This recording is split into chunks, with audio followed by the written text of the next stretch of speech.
Okay, so hi.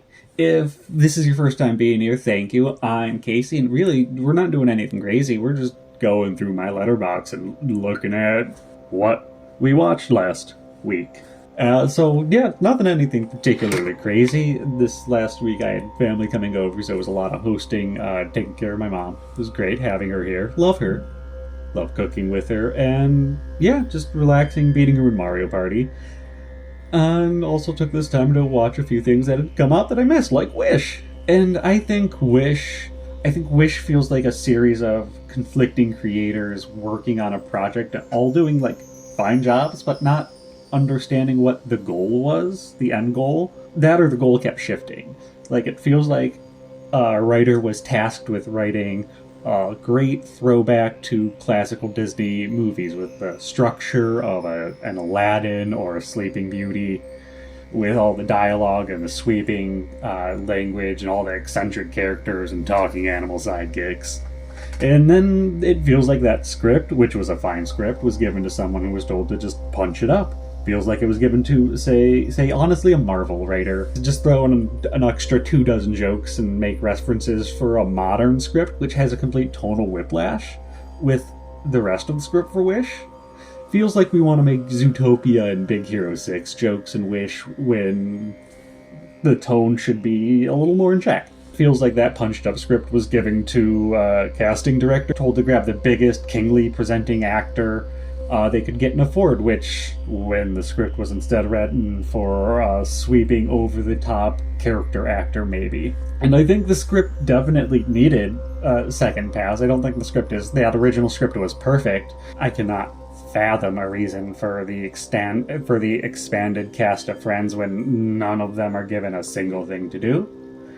The king's descent into villainhood feels a little rushed to me personally, but a lot of the dialogue I was expecting to have issues with. A lot of the dialogue that everybody was saying was AI generated, I thought was just written to be read by a Jafar or an Ursula. I thought a lot of those weird lines were meant to be read really sweeping, and that would have changed a lot of how it would have came across. I think Wish has an excellent backbone with beautiful music. I particularly liked Knowing What I Know Now, and it all had an effect on me, and I'm happy this movie exists, but I absolutely understand where this is a disappointing watch for a lot of viewers, with its clashing tones and portrayals, and honestly a lot of forced nods to other Disney movies. And why not go back and watch Disney's last movie, Strange World, which I also enjoyed more than just about everybody else, it appears. Disney has such a bad history with non-musical based adventures, all of which have gone on to grow a huge cult following, and I'm confident this was not going to be any different. Strange World is a throwback to the pulp adventure serials that twists old themes into a contemporary generational story that Disney loves nowadays, about accepting your loved ones as they are, while unsolving a legally distinct global warming in an entirely original way. The characters and dialogue is subtly used to enforce the generational divides, while nodding back to stories in which they were inspired, those old pulp stories I was talking about before. It's enforced by really strong performances throughout.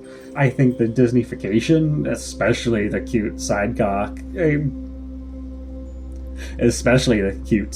unfortunately were a distraction from an otherwise engaging story that emphasizes a lot of adventure over action. But that Disneyfication wasn't such a big distraction that I don't love so much about this movie.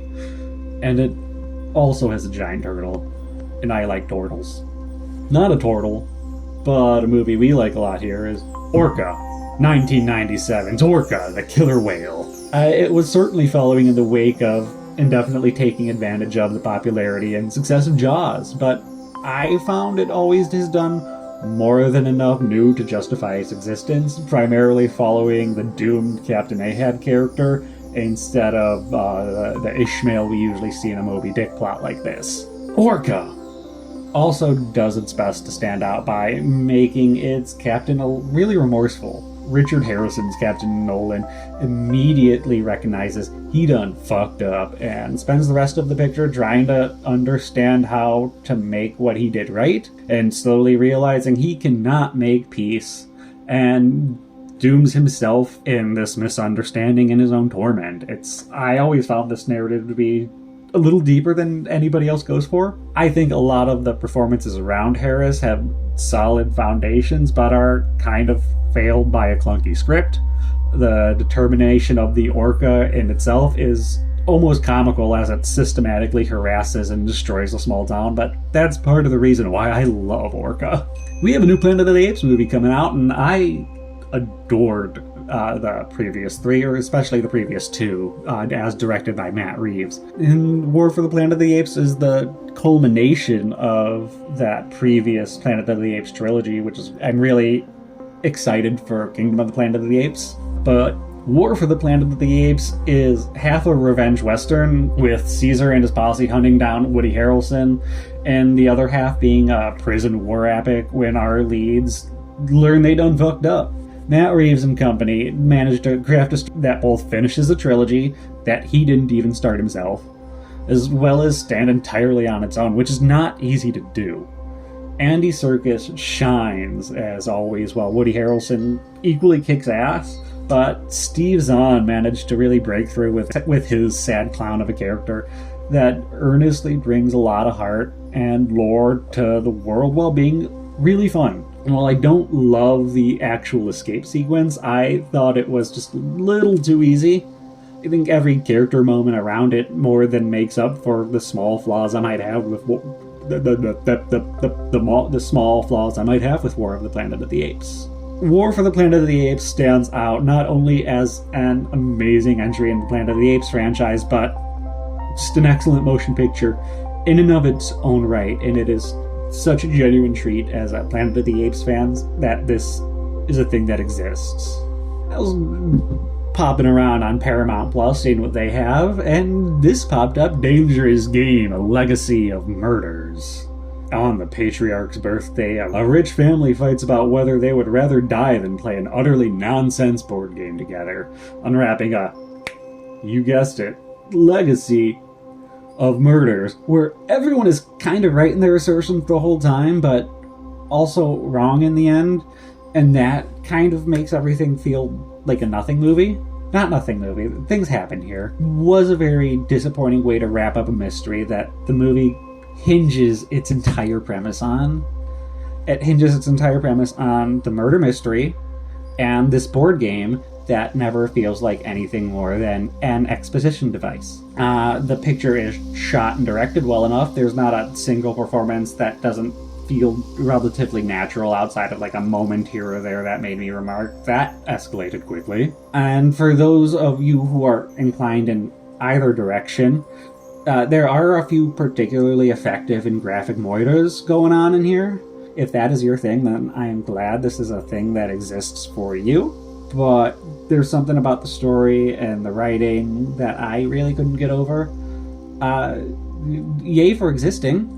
And no one will save you. I think this marks the first time I've rewatched a movie while talking about it on this show. I cannot believe someone pitched a woman-led, dialogueless, horror suspense, alien invasion movie with this really small scope that's not really set up for franchising, and an executive said yes.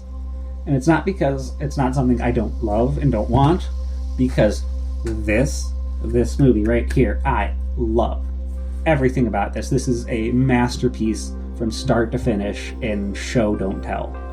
There are some vague questions that are never answered because of this, but I wouldn't expect to understand what the aliens wanted and what they were doing if they showed up mind-bulleting the neighborhood either. Feel both real, and I got a cat. The lead struggles feel both real and within the bounds of like a normal person's capabilities. Our lead isn't a superhero. I love that. I can't believe a movie like this exists so well as it does. This is No One Will Save You is everything I love about movies. It really is. I cannot recommend No One Will Save You enough. And then Sorceress. sorceresses. No, just one sorceress, about two twins. Sorceress, 1982. I've been in a bit of fantasy sword and sandals kick, low fantasy. I've been finding those older fantasy movies a little fun sometimes. Not here.